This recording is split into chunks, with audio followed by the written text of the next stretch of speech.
Hi అండి, welcome back to my channel. ఈరోజు video వచ్చేసి బ్లౌజ్ హ్యాండ్స్ ఎలా కట్ చేయాలి అనేది చూద్దాం.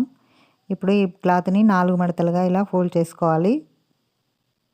4 వరుసలు ఇలా మడత వేసుకున్న తర్వాత కింది వైపు సమానంగా లేదు కాబట్టి ఇలా స్కేల్తో సమానంగా లైన్ మార్కింగ్ చేసుకొని కట్ చేసుకోవాలి. ఇలా కట్ చేసుకున్న దానిపై నుంచి మనం కొలతలు తీసుకోవాలి. హెమ్మింగ్ చేస్తున్నాను కాబట్టి 1.5 ఇంచ్ తీసుకున్నాను. హెమ్మింగ్ చేసుకున్నట్లయితే మనకి 1/2 ఇంచ్ తీసుకుంటే సరిపోతుంది. బార్డర్లు వచ్చిన వాటికి 1/2 ఇంచ్ సరిపోతుంది. ఇప్పుడు 1.5 ఇంచ్ ఎందుకంటే 1/2 ఇంచ్ మనం ఫోల్డ్ చేసి స్టిచ్ చేస్తాం కదా, దానికోసం.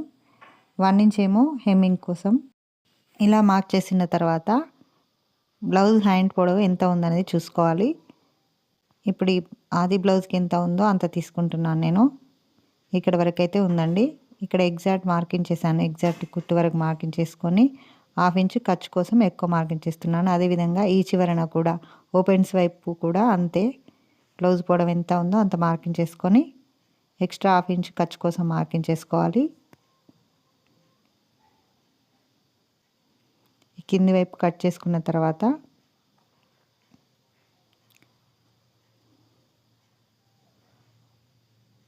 నడుము లూజుని బట్టి హ్యాండ్ డౌన్ అనేది తీసుకోవాలండి. నడుము లూజు 30 కంటే ఎక్కువ ఉందండి. 31 ఇంచులు ఉంది కాబట్టి ఈ హ్యాండ్ డౌన్ వచ్చేసి 3.5 ఇంచులు తీసుకోవాలి. అంటే ఇది పెద్ద సైజ్ బ్లౌజ్ అండి. ఈ పెద్ద సైజ్ బ్లౌజులకు వచ్చేసి 3.5 ఇంచులు తీసుకోవాలి. చిన్న సైజులకైతే 3 ఇంచులు సరిపోతుంది హ్యాండ్ డౌను. ఇప్పుడు నేను చంక రౌండ్ ఎంత ఉందనేది చూస్తున్నాను.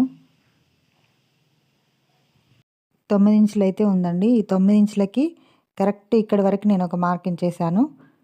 ఇప్పుడు ఖర్చులకు మనకు క్లాత్ కావాలి కాబట్టి 4 పీసులు జాయిన్ చేసుకోవాలి. ఇక్కడ పైన వచ్చేసి 2 ఇంచులకు నేను మార్కింగ్ చేశాను. ఇలా మార్క్ చేసుకున్న తర్వాత ఈ 2 ఇంచుల దగ్గర నుండి ఈ కరువు స్కేల్ తీసుకొని ఇలా 2 ఇంచుల దగ్గర నుంచి క్రాస్గా పెట్టేసి ఇలా మార్కింగ్ చేసుకోవాలి. ఈ మార్కింగ్ ఎలా అయితే ఉందో కరువు స్కేల్ అలా మార్క్ చేసుకుంటే చంక రౌండ్ బిగినర్స్ కూడా ఈజీగా వచ్చేస్తుంది. ఇప్పుడు ఇక్కడ క్లాత్ అనేది మనకు తగ్గింది కదా, ఇక్కడ 4 పీసులు జాయింట్ చేసుకోవాలి.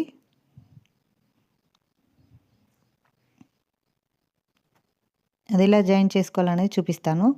మనకు మిగిలిన క్లాత్లో పీసులు ఉంటాయి కదా, ఆ పీసుల్ని ఇలా మనకి సరిపోయేంత పీసులు తీసుకొని హ్యాండ్కి 2 పీసులు అంటే 4 పీసులు ఇలా జాయింట్ చేసుకున్న తర్వాత ఇలా మార్క్ చేసుకొని కట్ చేసుకుంటే హ్యాండ్స్ పర్ఫెక్ట్గా వస్తాయి. కింది వైపు హ్యాండ్ లూజ్ ఎంత ఉందో అంత మార్కింగ్ చేసుకొని 1.5 ఇంచ్ ఖర్చుకు మార్కింగ్ చేసుకోవాలి.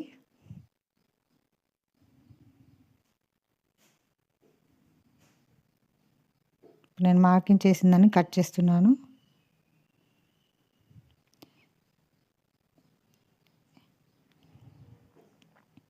ఈ జాయింట్ చేసిన తర్వాత ఈ పీసులు మార్క్ చేసుకొని కట్ చేసుకోవాలి.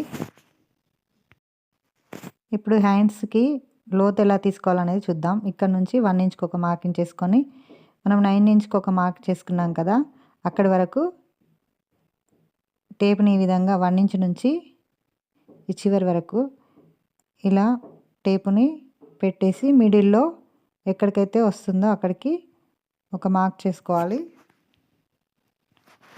ఇప్పుడు ఈ మిడిల్లో 3/4 ఇంచ్ ఉండేలా చూసుకొని ఇలా క్రాస్గా 1 ఇంచ్ నుంచి ఖర్చుకు మనం మార్కింగ్ చేసుకున్నాం కదా, అక్కడ వరకు ఇలా క్రాస్గా మార్క్ చేసుకున్నామంటే క్లోత్ అనేది ఈజీగా తీసేసుకోవచ్చు. ఇది స్టిచ్ చేసేటప్పుడు ఫ్రంట్ సైడ్ వచ్చేలాగా చూసుకోవాలి. మిడిల్ టక్స్ పెట్టేసుకొని చివరన మనకి ఎగ్జాక్ట్ మార్కింగ్ వరకు మార్క్ చేసుకున్నాం కదా, అక్కడి వరకు ఇలా కట్ చేసుకోవాలి.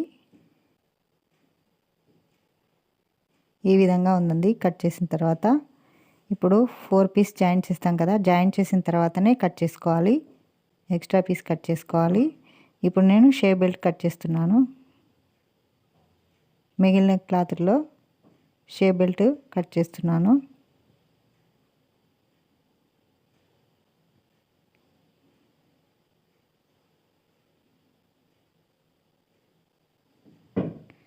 ఇప్పుడు ఈ ఆది బ్లౌజ్ తీసుకొని షేప్ బెల్ట్ ఎంత ఉందో అంత మార్కింగ్ చేసుకున్నాను.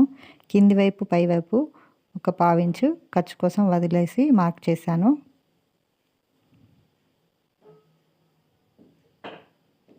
ఖర్చు కావాలి కాబట్టి ఖర్చు కోసం 1.5 ఇంచ్ మార్క్ చేసుకున్నాను. ఇలా మార్క్ చేసిన తర్వాత ఇక్కడ చూడండి 3.5 ఇంచులు ఉంది. ఇలా మార్క్ చేసుకున్న తర్వాత కిందికి పావించు లైన్ మార్కింగ్ చేసుకున్నాం కదా ఖర్చు కోసం, అది ఇలా మార్క్ చేసుకున్న తర్వాత ఇక్కడ నుండి 2.5 ఇంచుల వరకు కింది నుంచి 2.5 ఇంచులకి మార్క్ చేసుకోవాలి. పావించేమో ఖర్చుకు మార్కింగ్ చేసుకోవాలి. ఇలా మార్క్ చేసుకొని చివరికి 2 ఇంచులు ఉండేలా చూసుకోవాలి. ఖర్చు కోసం పావించు ఇలా క్రాస్గా మార్కింగ్ చేసుకొని కట్ చేసుకోవాలి.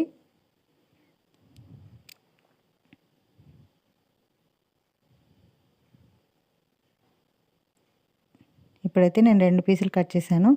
ఇంకొక 2 పీసులు కట్ చేసి బ్లౌజ్కి జాయింట్ చేసామంటే కరెక్ట్గా ఉంటుంది. షేప్ బెల్ట్ ఫిట్టింగ్ బాగుంటుంది. నేను కట్ చేసింది అయితే లైనింగ్ బ్లౌజ్ అండి. ఇది లైనింగ్ పీసు. మెయిన్ పీస్ పైన 4 పీసులు తీసుకుంటే సరిపోతుంది. ఇప్పుడు hands, front part, back part, shape belt. హ్యాండ్స్కి 4 పీస్ జాయింట్స్ పడతాయి కదా,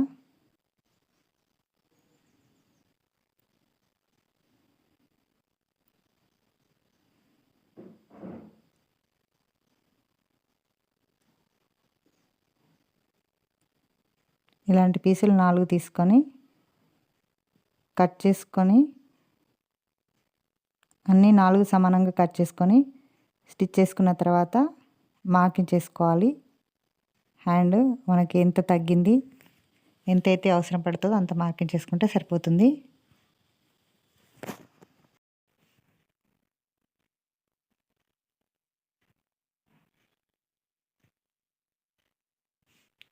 నాలుగు పీసులు ఒకేలా ఉండాలండి. చూడండి ఇక్కడ నుంచి ఇలా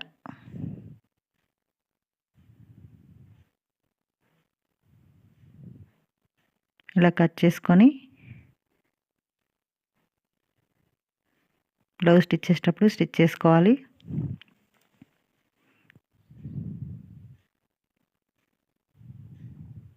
ఇది నడుము పట్టికండి.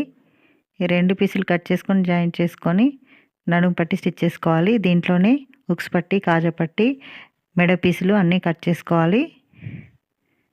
Thanks for watching.